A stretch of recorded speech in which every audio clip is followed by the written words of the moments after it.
Wow. Parker को कभी उम्मीद नहीं थी कि वह एक 18 वर्षीय सुंदर युवती के साथ प्यार की चिंगारी महसूस करेगा।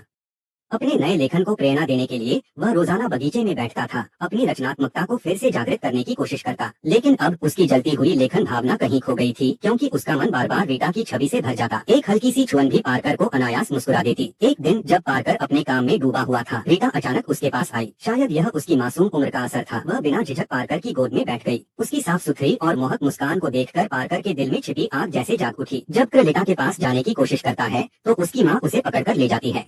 इसके बाद के दिनों में लीटा और भी बेलगाम हो जाती है, यहाँ तक कि नाश्ते में बेकन खत्म होने पर भी पार्कर को कोई परवाह नहीं होती, क्योंकि लीटा की उपस्थिति ने हैम्बर को पूरी तरह कमजोर कर दिया है। लीटा की माँ भी पार्कर की ओर आकर्षित होती है, लेकिन के दिल पर उसकी माँ के प्यार का कोई असर नहीं पड़ता। ऐसा लगता है जैसे तीनों एक साथ बातचीत कर रहे हों, लेकिन पार्कर का ध्यान केवल लीटा पर होता है। यह स्थिति माँ में जलन पैदा कर देती है। वह गुस्से में लीटा के हाथ से गुड़िया छीनकर उसे फेंक देती है और उसे ऊपर जाकर सोने के लिए कहती है, लेकिन लीटा न तो ऊपर जाती है और न ही उसकी बात मानती है, अपनी बॉडी को जिद्दीपन से झटकते हुए, जबकि माँ पास में खड़ी होकर असहजता से टोक रही थी। माँ की यह कोशिश पार्कर की नजरों को रोकने में नाकाम रही। माँ को लगा कि यह ज्यादा दिन तक नहीं चलेगा और उन्होंने फौरन रीटा को शहर के बोर्डिंग स्कूल भेजने का फैसला कर लिया। रीटा के मन में अनिच्छा भरी हुई थी, फिर भी वह माँ की मर्जी के खिलाफ नहीं जा सकी। जब पार्कर को इस बात का पता चला तो वह खिड़की की तरफ दौड़ा ताकि रीटा की नजरों से सामना हो सके। जैसे ही रीटा ने पार्कर को देखा, वह उसकी तरफ दौड़ पड़ी। दौड़ की तेजी से उसकी सांसें थमने लगी। रीटा जैसे ही पार्कर की बाहों में पहुंची, वह उसकी बाहों में समा गई। एक अचानक उमड़ा हुआ भावनात्मक क्षण दिल में छा गया। क्रोधित होकर वह सीधे रीटा की अलमारी में घुस गया। टॉम के जाने के बाद माँ ने हैम्बर के प्रति अपने प्रेम को व्यक्त करने का अवसर पा लिया। उसने कहा, अगर मैं लौटने से पहले तुम यहाँ नहीं हो तो मैं समझूंगी कि तुम मुझे छोड़ चुके हो, लेकिन अगर मैं लौटने के बाद भी तुम्हें यहीं पाती हूँ तो मैं तुम्हारी जीवन संगिनी बनूंगी और हमेशा तुम्हारे साथ रहूंगी। रीटा के और करीब आने के लिए क्रिस ने भी अपनी माँ के प्रेम को स्वीकार कर लिया। कुछ समय बाद वे दोनों पति पत्नी बन गए और साथ रहने लगे, लेकिन शार्लेट के प्रेम को क्रिस कभी स्वीकार नहीं कर पाया। यहाँ तक कि जब वे एक ही बिस्तर पर सोते थे तब भी वह उसे दवा खिलाने के लिए मजबूर करता था। यह सुनिश्चित करने के बाद कि कोई प्रतिक्रिया नहीं हुई, वह सावधानी पूर्वक बिस्तर के किनारे लेट गई। उस दिन शार्लेट ने गलती से पार्कर का एक रहस्य जान लिया। मुझसे दूर रहो, मैं चिल्ला दूंगी, उसने खिड़की की ओर इशारा करते हुए कहा। मुझे छोड़ दो,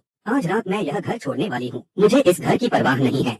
डायरी में शार्लेट के लिए तिरस्कार भरी बातें लिखी हुई थीं और रीटा के लिए प्यार और यादें भरी हुई थीं। यह पढ़कर शार्लेट ने फैसला किया कि वह रीटा को अपने साथ ले जाएगी। उसने अपनी भावनाओं को शांत करने के लिए 1982 का एक गिलास रेड वाइन उठाया। तभी फोन की घंटी बजी। फोन पर किसी ने कहा कि शार्लेट का एक गंभीर सड़क दुर्घटना में निधन हो गया है। जब पार्कर दुर्घटना स्थल पर पहुंचा तो उसने देखा कि शार्लेट जमीन पर पड़ी हुई थी और हिलडुल नहीं रही थी। बाहर से वह अपनी पूरी कोशिश कर रहा था कि वह दुखी और हताश लगे ताकि पुलिस को कोई शक न हो, लेकिन अंदर से उसका दिल पहले ही कहीं और उड़ चुका था। उस दिन वह रीटा के स्कूल गया। लंबे समय के बाद रीटा को देखकर वह बहुत खुश हुआ, लेकिन जब रीटा ने अपनी माँ के बारे में पूछा तो पार्कर ने झूठ बोलते हुए कहा, माता पिता बीमार होने के कारण अस्पताल में भर्ती थे।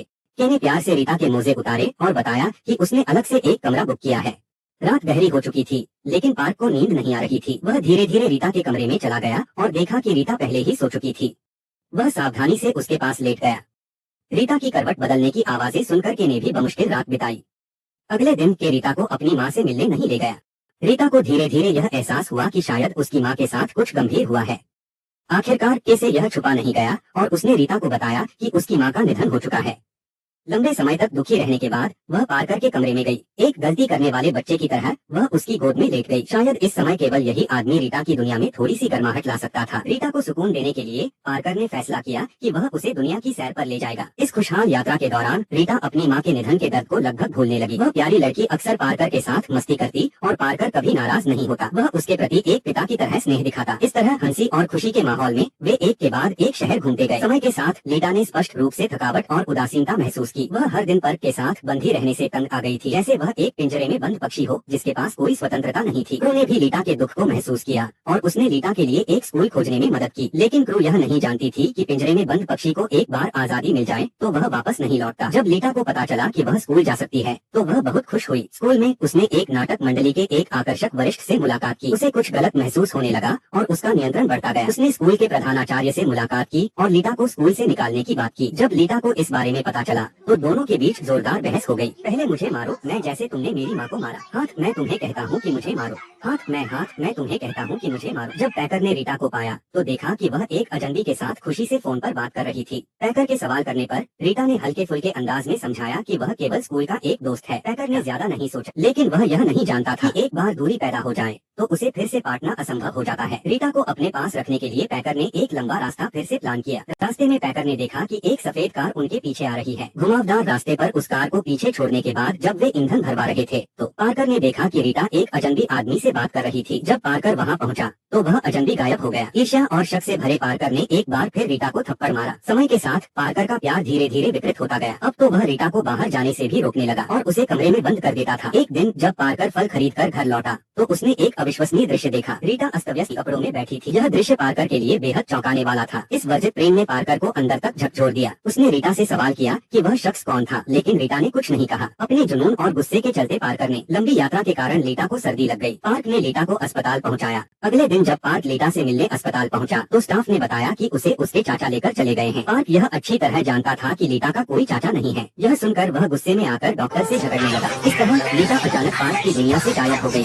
अगले कुछ महीनों तक पार्क ने उसे ढूंढने की हर संभव कोशिश की, लेकिन रीटा का कोई पता नहीं चला। समय बीतता गया और 3 साल गुजर गए। पार्क अब भी रीटा को खोने के दर्द में डूबा हुआ था। फिर एक दिन पार्क को रीटा की तरफ से एक पत्र मिला। पत्र में लिखा था कि वह अब शादीशुदा है, लेकिन उसकी जिंदगी बहुत कठिनाई में गुजर रही है। उसने पार्क से कुछ पैसे भेजने की गुजारिश की। 3 साल बाद जब पार्क ने दोबारा रीटा को देखा तो वह पहले की तरह नहीं दिख रही थी। उसके चेहरे पर पहले जैसी रौनक नहीं थी, बल्कि समय और संघर्ष के निशान साफ झलक रहे थे। क्लर से पूछा गया कि उसने पहले क्यों छोड़ दिया। उसने कहा कि वह उस समय बहुत युवा थी और उसने सोचा था कि उसे अपनी जिंदगी के लिए सही साथी मिल गया है, लेकिन अंत में उसने पाया कि वह व्यक्ति एक लड़कियों के साथ खेल करने वाला पागल था। इससे वह भाग गई और अपने वर्तमान पति से शादी कर ली। लेकिन नाउम्मीद पार्कर ने लीटा से उसके साथ चलने की भीख मांगी। लीटा ने पूछा कि अगर वह उसके साथ वापस नहीं गई तो क्या उसे पैसे नहीं मिलेंगे। इस पर पार्कर ने सीधे अपनी सारी जमा पूंजी उठा ली। लीटा हमेशा की तरह इस स्थिति से बचने की कोशिश कर रही थी। क्लर यह अच्छी तरह समझ गया कि वह किसी ऐसे व्यक्ति को रोक नहीं सकता जो हमेशा अपनी दुनिया में रहता है। इस समय वह केवल जल्द से जल्द वहाँ से निकलना चाहती थी। वह लड़की जो अब फिर से पहले जैसी चुलबुली और प्यारी बन गई थी। उसने तय किया कि वह लीटा के लिए कुछ करेगी। इसके बाद उसने उस दरिंदे को ढूंढ निकाला जिसने उस लड़की के साथ खिलवाड़ किया था और उसे गोली मार दी। फिर वह अपनी पुरानी कार में बिना किसी मंजिल के सड़क पर चलने लगी, जब तक कि उसने अपनी गाड़ी लीटा के जन्मस्थान के छोटे से कस्बे के ऊपर रोक दी, वहीं जहां उसका प्यार शुरू हुआ था। क्लेयर का दिल पूरी तरह टूट चुका था। वह इस बात से उदास नहीं थी कि लीटा अब उसके साथ नहीं थी, बल्कि इस बात से कि अब इन हंसी खुशी के पलों में लीटा की आवाज नहीं थी। सच्चे प्यार में सम्मान और समझ जरूरी है, न कि अधिकार और नियंत्रण। जब प्यार एक बंधन बन जाता है तो वह अपनी असली खो देता है। इसके बाद सिर्फ दुख और पछतावा रह जाता है।